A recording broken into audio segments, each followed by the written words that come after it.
The Graduate Valedictorian Award is given to this year's graduate student with the highest academic achievement. Please welcome Master of Fine Arts Valedictorian Stephanie Conti, Photography.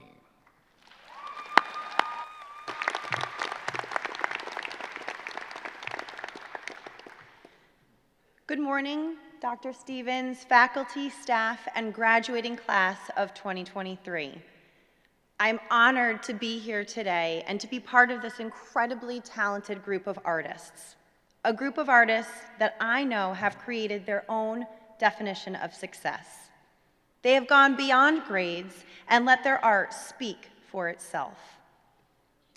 I had an art teacher in high school more years ago than I'd like to admit, who held a contest.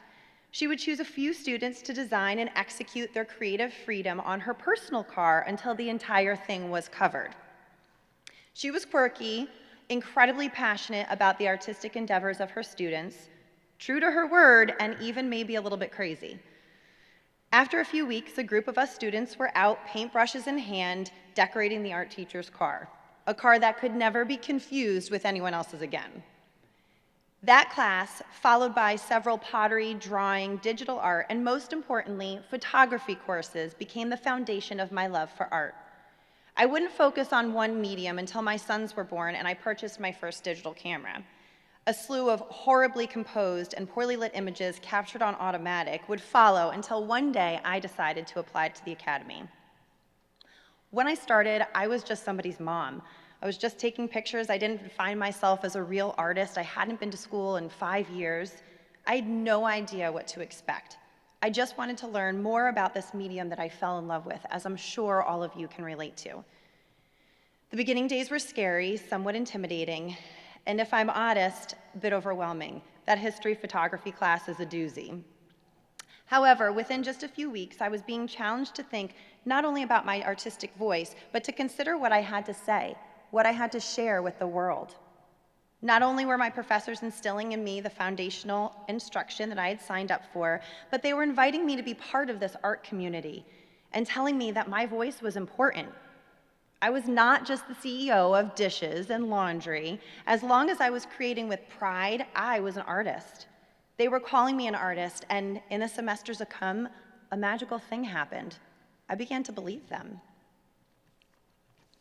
I wonder if you can remember that moment when you went from practicing a medium to feeling like an artist. As much as art is subjective, so is success. Whether it is the judge of an art gallery, the director of a film, or the HR recruiter at a job interview, what they deem successful varies greatly. I look back on those first few semesters, and let's just say my work has come a long way since the beginning. But my artistic voice and my style were emerging. I was creating constantly, and I was doing it with pride.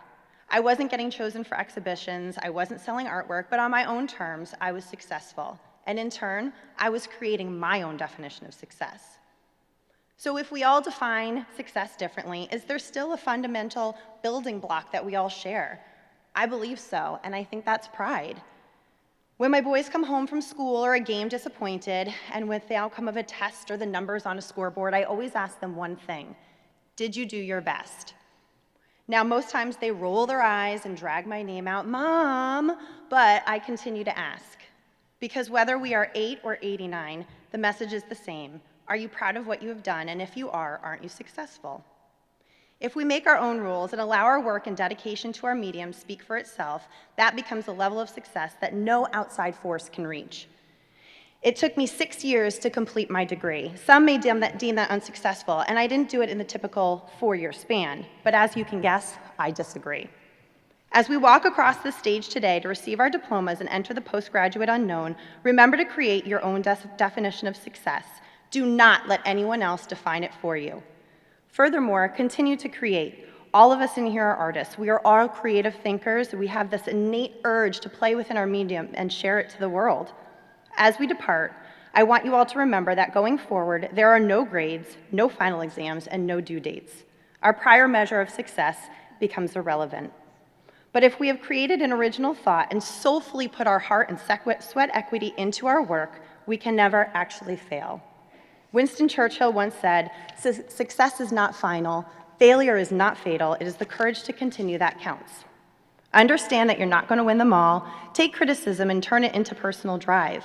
End your day knowing that you did your best to grow, to learn, to push your boundaries, and not only to create, but to inspire others to be creative. Take risks. Design work that you're proud to claim, because that's what gives our art a voice. Embed your pride into your practice and celebrate the victories big and small. If you find yourself with students of your own one day, I hope you remember that teacher that made a lasting impression and left their love of art on you. And even if you don't teach, find a way to take your art and share it with a new generation of creative thinkers. We have earned the honor to do so. Regardless of the past, and no matter what may transpire in the future, we will always have this moment. So look to your left, look to your right, and when you leave here today, look in the mirror and remember, this is what success looks like. Thank you to my beautiful mom for helping me find that success. Class of 2023, we did it, and we should be proud.